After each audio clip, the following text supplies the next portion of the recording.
ஓம் சரவணபவ. தெய்வ ரகசியம் நேயர்களுக்கு வணக்கம். இன்னைக்கு நம்ம பார்க்க போறது ஒரு ஸ்பெஷலான ராசியை பத்தி. ரொம்ப புத்திசாலிங்க.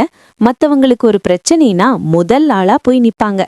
ஆனா இவங்களுக்கு ஒரு கஷ்டம்னா உதவிக்கு யாருமே வரமாட்டாங்க. யாருக்கு எவ்வளவு நன்மை செஞ்சாலும் கடைசியில கெட்ட பேர் மட்டும்தான் இவங்களுக்கு மிஞ்சும். அவங்கதான் கன்னிராசிக்காரர்கள். கன்னிராசிக்காரங்களா நீங்க? உங்களுக்கு எப்பவும் மனசுக்குள்ள ஒரு குழப்பம் ஓடிக்கிட்டே இருக்கும். ஒரு சின்ன விஷயமா இருந்தா கூட அத பல கோணங்கள்ல அளவுக்கு அதிகமா யோசிச்சு ஓவர் திங்கிங்ல தூக்கத்தை கெடுத்துப்பீங்க. உங்க திறமைக்கு ஏத்த அங்கீகாரம் இந்த சமூகத்திலேயோ வேலை பார்க்குற இடத்துலயோ கிடைக்கவே கிடைக்காது. ஏண்டா நமக்கு மட்டும் இப்படி நடக்குதுன்னு பல நாள் உங்களை நீங்களே கேட்டிருப்பீங்க. உங்களுக்கான விடை வேற எங்கேயும் இல்ல. ஆறுமுக பெருமான் நம்ம முருகன் கிட்ட தான் இருக்கு. அது ஏன் தெரியுமா? இதுக்கு பின்னாடி ஒரு பிரம்மாண்டமான ஜோதிட ரகசியம் இருக்கு. கன்னிராசியின் அதிபதி புதன் பகவான். அதனாலதான் நீங்க பிறவியிலேயே அதிக அறிவும் லாஜிக்கா யோசிக்கிற திறமையும் கொண்டவங்க. ஆனா காலபுருஷ தத்துவத்தின்படி மேஷத்துல ஆரம்பிச்சு எண்ணிக்கொண்டு வந்தா கன்னிராசி என்பது 6வது வீடு. ஜோதிடத்துல 6வது வீடு என்பது ஸ்தான பலத்துல ரொம்ப முக்கியமான இடம். அது எதை குறிக்கும் தெரியுமா? ரோக ருண சத்ருஸ்தானம், அதாவது நோய், கடன் மற்றும் மறைமுக எதிரிகள்.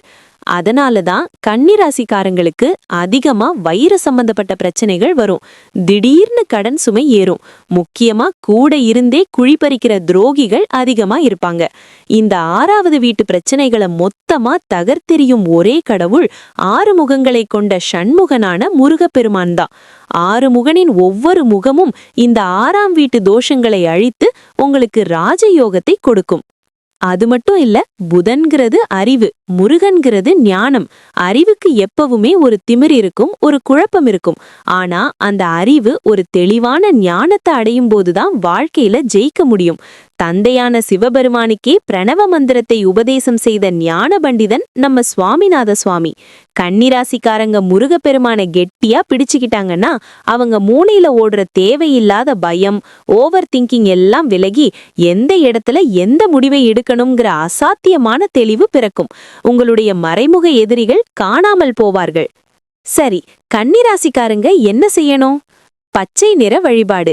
புதனுக்கு உகந்த நிறம் பச்சை. அதனால புதன்கிழமை அன்னைக்கு முருகப்பெருமானுக்கு பச்சை நிற வஸ்திரம் சார்த்தி மரிக்கொழுந்து மாலை அணிவித்து வழிபடுங்க. நெய்வேத்தியம். பச்சை பயிறு, அதாவது பாசிப்பயிறு சுண்டல் செஞ்சு முருகனுக்கு நெய்வேத்தியம் பண்ணிட்டு அத கோவிலுக்கு வர்ற பக்தர்களுக்கும் குழந்தைகளுக்கும் தானமா கொடுங்க. கோவில் தரிசனம். கன்னிராசிக்காரங்களுக்கு மன கஷ்டம் வரும்போதெல்லாம் பழனிமலை கோவிலுக்கோ அல்லது சுவாமிமலைக்கோ ஒரு முறை சென்று முருகனை கண் குளிர தரிசனம் செஞ்சுட்டு வாங்க. மலை மேல அமைதியா நிற்கிற முருகனை பார்க்கும் போதே உங்க மனசுல இருக்கிற பாரமெல்லாம் பனி போல உருகிடும். உங்க திறமைக்கு தகுந்த அங்கீகாரமும் செல்வமும் உங்களை தேடி வரும்.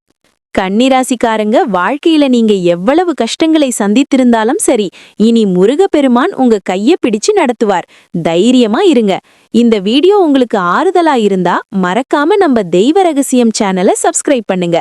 உங்க வீட்ல இல்ல உங்க நண்பர் வட்டத்துல இருக்கிற கன்னிராசிக்காரங்களுக்கு இந்த வீடியோவை ஷேர் பண்ணுங்க. கமெண்ட்ல பக்தியோட ஓம் சரவணபவ அல்லது வெற்றிவேல் வீரவேல் என்று பதிவு செய்யுங்கள். உங்கள் வாழ்வில் நன்மைகள் பெருகும். நன்றி.